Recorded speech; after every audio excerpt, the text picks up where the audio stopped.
नमस्कार. अगदी बघूनच तोंडाला पाणी सुटेल असा मस्त झणझणीत आणि तर्रीदार हलवा फिश करी किंवा हलवा माशाचं कालवण कसं बनवायचं ते आज आपण बघणार आहोत. चला तर मग या मस्त अशा रेसिपीला लगेचच सुरुवात करूया. तर इथे मी हलवा मासा घेतलेला आहे. 2 ते 3 पाण्याने आपल्याला हे मासे स्वच्छ धुवून घ्यायचे, त्यानंतर मॅरिनेट करायचे.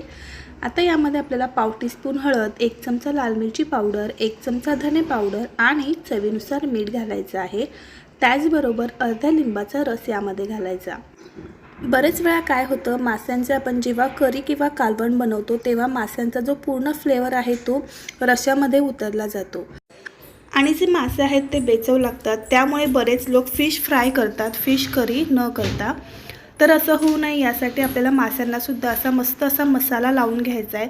मसाला लावून जर आपण मासे मॅरिनेट केले त्यानंतर फ्राय करणार आहोत, त्यामुळे माशांमध्ये सुद्धा मस्त असा मसाल्यांचा फ्लेवर जातो आणि आपल्या माशांना सुद्धा छान टेस्ट लागते. 10 ते 15 मिनिटं साईडला ठेवू. आता आपण या ठिकाणी वाटणाची तयारी करू. त्यासाठी पॅनमध्ये 1 मोठा चमचा तेल घालायचं. त्यानंतर यामध्ये उभा पातळ कापलेला कांदा घालायचा. तर इथे आपण 3 ते 4 लोकांच्या प्रमाणामध्ये ही भाजी बनवणार आहोत. त्यासाठी इथे मी 2 मीडियम साईजचे कांदे घेतलेले आहेत. आता आपल्याला हा कांदा चांगला गोल्डन ब्राऊन रंग येईपर्यंत, मस्त असा लालसर होईपर्यंत फ्राय करून घ्यायचा आहे. तर बघा 2 ते 3 मिनिटानंतर कांदा आपला चांगला गुलाबी रंगावर परतून झाला की यामध्ये आपल्याला टोमॅटो घालायचा आहे.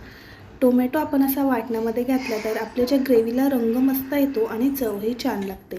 त्याचबरोबर 10 ते 12 लसूण पाकळ्या घालायच्या आणि याला मस्त लालसर रंग येईपर्यंत परतून घ्यायचं. तर इथे आपला कांदा टोमॅटो व्यवस्थित असा परतून झालेला आहे. त्याचबरोबर यामध्ये कोथिंबीरीच्या काड्या घालायच्या. कोथिंबीरीच्या काड्या आपण अशा वाटणामध्ये घातल्या तर त्याचा फ्लेवर खूप छान येतो. भाजून घेतलेलं सर्व साहित्य एका प्लेटमध्ये काढून घ्यायचं. आता यामध्येच आपल्याला अर्धी वाटी सुक्या खोबऱ्याचे काप घालायचे. सुक्या खोबऱ्याऐवजी ओलं खोबरंसुद्धा वापरू शकता. चांगला गोल्डन ब्राऊन रंग येईपर्यंत परतून घेतलं. आता यामध्येच आपल्याला 1 मोठा चमचा अख्खे धने घालायचे.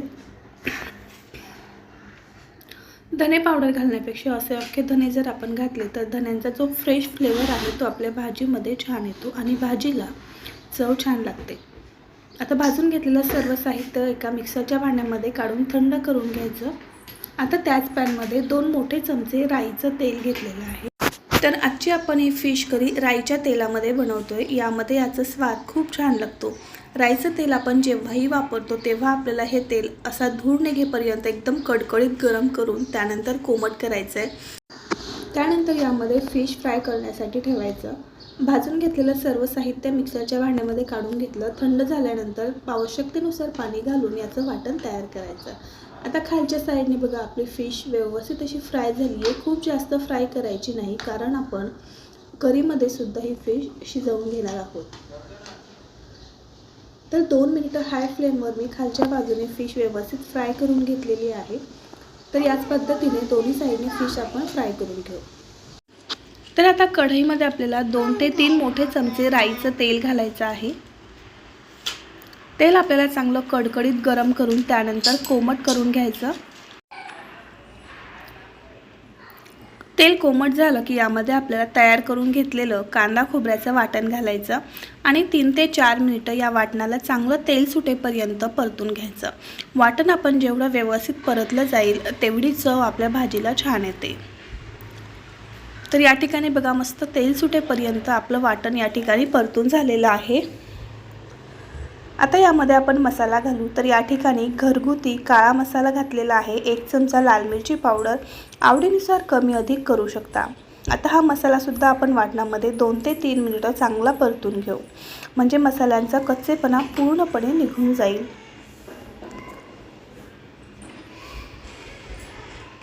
तर या ठिकाणी बघा मस्त तेल सुटेपर्यंत आपण हा मसाला परतून घेतला. आता यामध्ये भरपूर अशी बारीक चिरलेली कोथिंबीर घालायची आणि याला व्यवस्थित असं मिक्स करून घ्यायचं. आता यामध्ये आपल्याला अर्धी वाटी पाणी घालायचं आहे. मसाला शिजण्यासाठी थोडंसं पाणी घातलं तर आपला मसाला अगदी मस्त असा शिजला जातो. भाजीला रंगही छान येतो. आणि शिवाय आपले मसाले करपत नाही। व्यवस्थित मिक्स करून घेऊया। झाकण ठेवून एक 2 ते 3 मिनिटं वाफ काढून घेऊ। तर एक 2 ते 3 मिनिटांनंतर या ठिकाणी तुम्ही बघू शकता आपला मसाला अगदी परफेक्ट असा तयार झालेला आहे। याला मस्त असं तेल सुटलेलं आहे आणि मसाला सुद्धा अगदी छान शिजलेला आहे।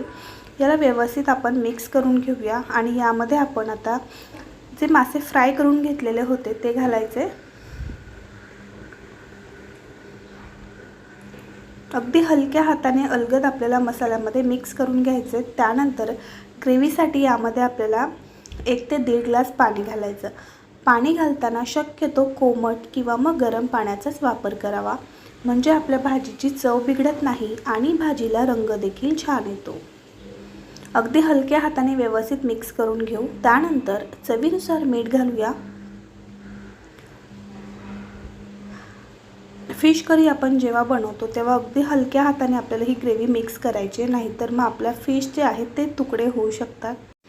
आणि आता एक 7 ते 8 मिनिटं मंद गॅसवर आपल्याला ही ग्रेव्ही छान अशी शिजवून घ्यायची आहे। 7 ते 8 मिनिटांनंतर तुम्ही आपल्या भाजीचा रंग बघू शकता, किती सुरेख आलेला आहे। अगदी मस्त चमचमीत अशी आपली हलवा करी तयार झाली।